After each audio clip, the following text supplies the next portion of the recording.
सत्र की, तो इसमें समझाने का तरीका, क्योंकि गुरु कहते ही उन्हें हैं, हिंदी का एक शब्द है गुरु, मतलब होता है बड़ा, और लघु मीन्स होता है छोटा, या शायद हस्र बोलते हैं, क्या बोलते हैं, हस्र और गुरु दीर्घ। तो जो छंद होते हैं, चौपाई छंद और दोहा छंद, ऐसे उनमें मात्राएं गिनते हैं। तो गुरु, ये बात बिल्कुल स्पष्ट है कि जो गुरु है वो बड़ा है। तो जो गुरु है वो जो बड़ा है, तो हम दो चीज़ें एक साथ नहीं कह सकते। हमारे गुरु जी कहते थे कि कई बार कोई बच्चा कहता है कि गुरु जी पढ़ा रहे हैं, तो कहते नहीं सर ऐसा नहीं है, सर नहीं सर, तो वो कहते नहीं, वो सब साथ में नहीं हो सकता। अगर सर है तो नहीं, और अगर नहीं है तो फिर सर कहाँ है। तो मैं सदन सिंह से कुलदीप चतुर्वेदी, एक्सीलेंस नौगांव, जो कल का फीडबैक देने के लिए इधर आया हूँ।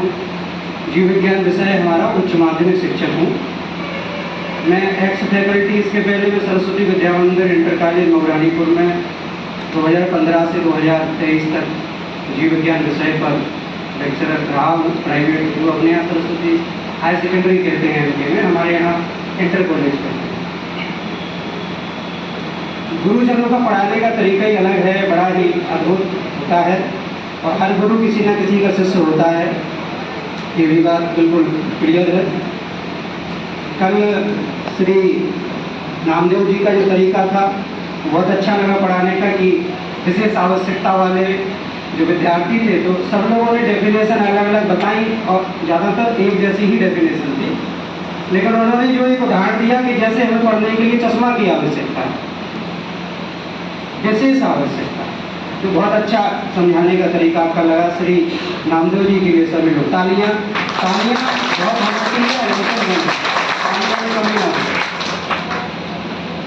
और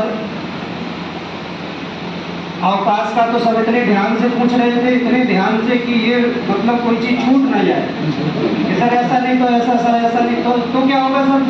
मतलब ज्वाइन करे हुए 3 महीना हुआ है, अवकाश की कहानी शुरू हुई।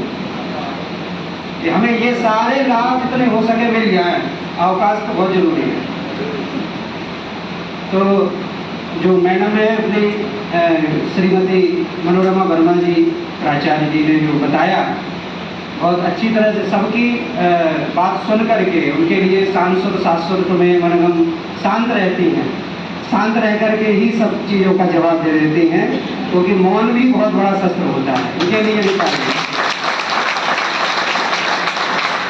और जैसा कि अभी भैया आए थे, अनुरागी जी बोल रहे थे कि मैं इसी विद्यालय में पढ़ा हूँ, सबके प्यारे, तो उन्होंने एक शब्द जोड़ा था कि सबके प्यारे श्री चतुर्वेदी जी, चौबे जी, शैलेंद्र चौबे जी, श्री उच्च माध्यमिक शिक्षक हैं, और इन्होंने कल बहुत ज़्यादा लोड लिया है। कल के लिए इन्होंने 4 टॉपिक, हम ये ध्यान दे रहे थे, सबने 1 या 2 टॉपिक पर सभी गुरुजनों ने हमें प्रसाद दिया है, और 4 टॉपिक पर बोला है सर ने।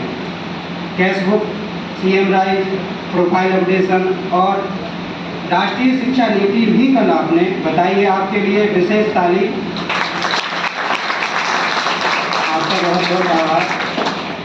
और सबसे बाद में जो सबसे वरिष्ठ हम सभी की मुखिया कह सकते हैं, इन्होंने, आपका तो हमें डांटना इतना अच्छा लगता है कि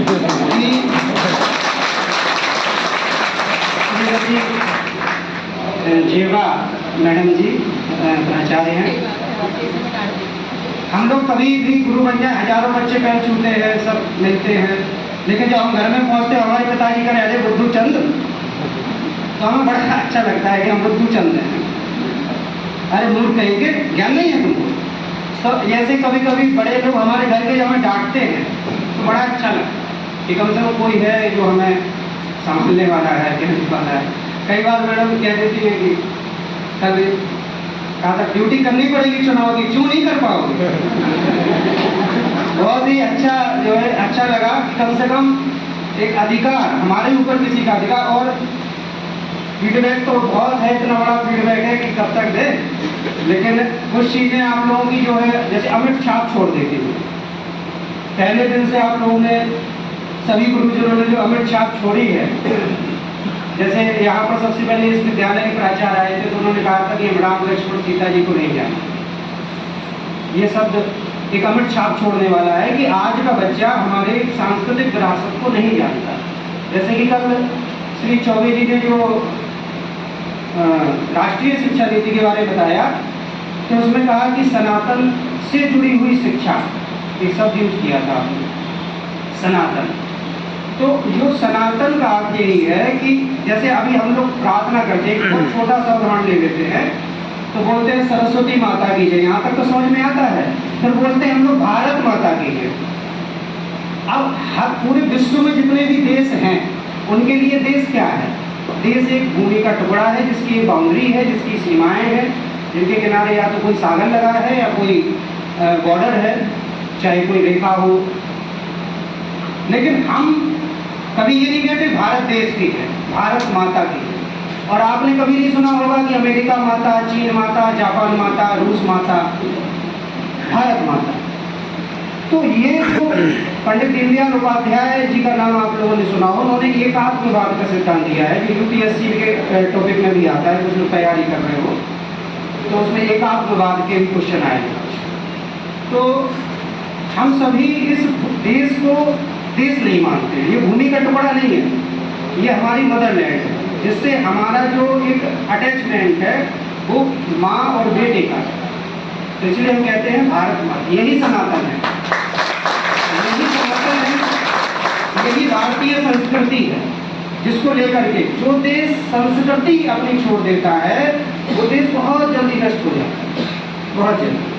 हमें अपनी कल्चर नहीं छोड़ना है, संस्कृति नहीं छोड़ना है। आप देखिए विश्व में कई उदाहरण हैं, आप यूएई देख लीजिए, कल्चर नहीं छोड़े, बड़े से बड़े पदों पर है, कल्चर नहीं छोड़े। भारत में ही आप देख लीजिए, दक्षिण भारत के लोग कल्चर नहीं छोड़े। संसद भवन में चाहे मंत्री बन के बैठेंगे तो पहनावा वही होगा, चाहे ऑफिस में इंजीनियर और डॉक्टर बन के बैठे होंगे तो वही तिलक लगा के बैठेंगे और वही। अभी आप देखिए जो चंद्रयान 3 छोड़ा गया तो उसमें तिरुपति बालाजी की पूजा करके छोड़ा गया, आपने शायद देखा हो, ध्यान दिया हो। तो ये हमारा सनातन है, ये अमिट छाप छोड़ने वाली चीजें हैं। एक हमारे डीओ साहब ने जो बात बोला था वो भी हमारे मन मस्तिष्क पर अमिट छाप छोड़ा है कि शिक्षक नहीं गुरु बनिए। एक वर्ड उन्होंने बहुत अच्छा बोला था, आप लोग शिक्षक नहीं गुरु बनिए। तो यहाँ जैसे समय ज़्यादा दे रहे हैं, इसके लिए क्षमा चाहते हैं, लेकिन अगर नहीं बोलेंगे तो अंदर बता रहे। तो लोक सेवक शब्द यूज होता है और ज़्यादातर लोग कहते हैं आप लोग नौकर हैं, हम लोग नौकर हैं कई बार। तो ये मेरा मानना ये है, भले ही वो शब्द सही हो और हम लोग नौकरी करने आए हैं, नौकर हैं, लेकिन मेरा मानना है कम से कम शिक्षक को इस दायरे से दूर कर देना चाहिए। क्योंकि हम लोग कई बार ये भी चर्चा करते हैं कि हमें भी और आगे बढ़ना है। कई बार कहते हैं और कौन आगे बढ़ना चाहता है, उनका हम IAS बनेंगे, PCS बनेंगे। तो मेरा मानना है कि जो IAS है वो भी शिक्षक के ही पैर छूता है। जो IAS बना है वो भी कहता है कि मैं इन गुरु का शिष्य हूँ। वो ये नहीं कहता है कि कोई शिक्षक नहीं कहता मैं IAS का शिष्य हूँ। तो आप अगर और आगे बढ़ना चाहते हैं तो उससे आगे बढ़ ही नहीं सकते। पहली चीज आप बढ़ चुके, बस ये मेरा मानना है। इसके अलावा हो सकता मैं गलत हूँ, ये मेरा मानना है। भैया ने आके बोला गुरु गोविंद हो, खड़े